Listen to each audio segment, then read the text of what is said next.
మంచిదే తెలుసుకో, ప్రపంచం ఏం జరుగుతుందో తెలుసుకో, మంచిదే. కానీ నీ జీవితంలో ఏమి జరగబోతుందో, అసలు నీ జీవితం తర్వాత ఏముందో, నీ మరణం తర్వాత నీకేమి జరగబోతుంది, ఏం సంభవించబోతుంది, అసలు లోకంలో ఏం జరుగుతుందో, ఇవన్నీ రాశారండి బైబిల్ గ్రంథంలో.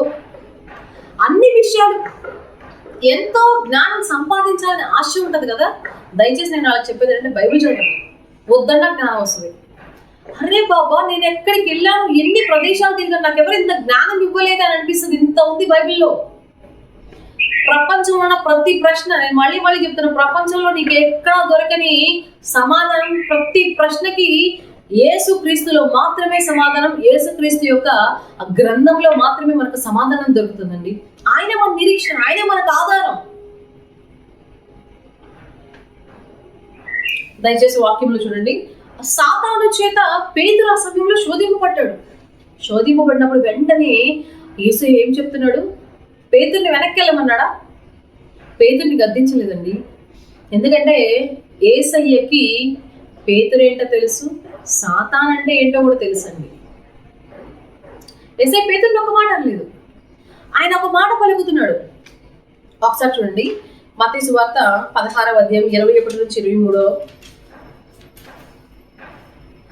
పేతురు ఆయన చెయ్యి పట్టుకుని, ప్రభువా, అది నీకు దూరమగునుగాక, అది నీకెన్నడూ కలుగుదని ఆయనను గద్దింపసాగెను.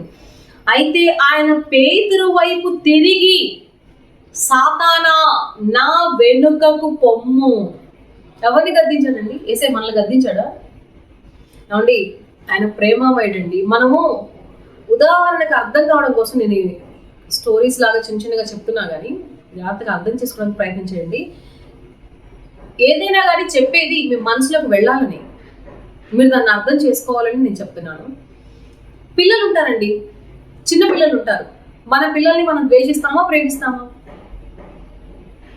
ఖచ్చితంగా ప్రతి తల్లి తండ్రి తన బిడ్డల్ని ప్రేమించట్లేదు అని అంటే అది పెద్ద, ఇంకా వాళ్ళని మనం ఎక్స్ప్లెయిన్ చేయలేము. They are in the world అని అనొచ్చు, లేకపోతే దే ఆర్ ఇన్ సిన్. దెయ్యాలు పడితే తప్ప అలా చేయదు. కానీ దేవుని ఆత్మ ఉన్న వాళ్ళైతే ఖచ్చితంగా ప్రేమిస్తారు. చాలా మంది పేరెంట్స్ అలా చేయరు కదా, చాలా వరకు ప్రేమిస్తారు. 100కి 95% ఏవో తల్లిదండ్రులు పిల్లల్ని ప్రేమిస్తారు. రాకాసి కూడా, రాక్షసి లాంటి వాళ్ళు కూడా తల్లిదండ్రుల దగ్గరికి, పిల్లల దగ్గరికి వెళ్ళేటప్పటికి మారిపోతారు. కొంచెంమంది మనం ఇక్కడ చూసినప్పుడు విలన్స్ లా మిగతా వాళ్ళందరికీ కనిపిస్తారు, కానీ వాళ్ళ పిల్లల దగ్గరికి వెళ్ళగానే చాలా మృదు స్వభావంలాగా అయిపోతారు, చిన్న బిడ్డలా తయారైపోతారు ఆ పిల్లల దగ్గర. మనం ఒకవేళ మన పిల్లలు తప్పు చేస్తే అలా తప్పు చేశారని వీళ్ళని ద్వేషిస్తాము, లేకపోతే తప్పు చేయొద్దని వారిస్తాము. Simple technique. సో మనం వాళ్ళు చేసిన తప్పును ద్వేషిస్తామండి, వాళ్ళని ద్వేషించాం. కొంతమంది చెప్తారు, డైలాగ్ వేస్తారు, మా వాడు చాలా మంచివాడండి, వాడి పక్కన ఉన్నారు చూసావా, వాళ్ళ వల్లండి, వాళ్ళేనండి మా అబ్బాయిని పాడు చేశారు, అసలు వాళ్ళేనండి మా అమ్మాయిని ఇలా చేశారు, అసలు మా అమ్మాయి అసలు తప్పులు చేయదండి. ఏంది తల్లి ప్రేమ, తండ్రి ప్రేమ, మరి యేసయ్య ప్రేమ? లోకంలో ఉన్న వాళ్ళే నిన్ను అమితంగా ప్రేమించడం, మరి యేసయ్య చూడు, పేతురుని తిట్టట్లేదు యేసయ్య.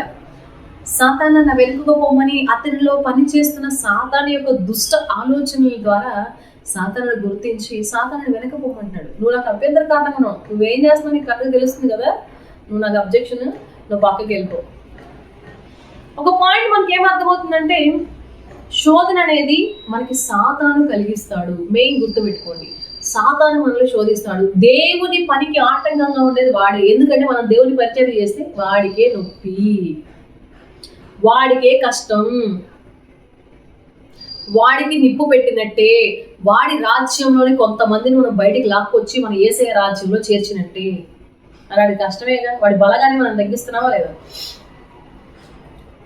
వాడు మనకి ఎప్పటికెప్పుడు ఏం చేస్తాడంటే మనం వాడిని కంట్రోల్ చేయాలని ట్రై చేస్తాడు మనల్ని. ఇంకొకటి, మనకి బాస్ ఎవరంటే మన మాస్టర్, మన బాస్ ఎవరు అని అంటే యేసయ్య. కానీ వాడు మన బాస్ అయినట్టే యాక్ట్ చేస్తాడు. వాడు మన బాస్ కాదు కదా, వాడి అండర్లోకి వెళ్ళొద్దు దయచేసి. మీరు తప్పు చేశాను, నేను ఒక పాయింట్ చెప్తాను చూడండి. మన బట్టలకు మురికైందండి, మురికి అయ్యింది కదా అని వదిలేస్తామా, దాన్ని శుభ్రపరచుకుంటామా? ప్రతి ఒక్కళ్ళు పాపం చేస్తారు, కానీ కావాలని చేయరు. ఒక్కొక్కసారి దాని ప్రేరేపణకు గురయ్యి ఉద్రేకపూర్వకమైన ఆ యొక్క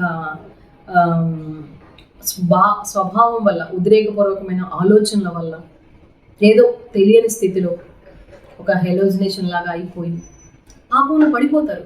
కానీ నేను ఒకటే చెప్తున్నాను, కింద పడ్డావు కదా అని లెగకుండా ఉండమాక. తమాయించుకొని పైకి లే. తమాయించుకొని పైకి లేసి నువ్వు కొట్టే కొట్టుడికి వాడు కింద పడి వాడు లెగ్గకూడదండి.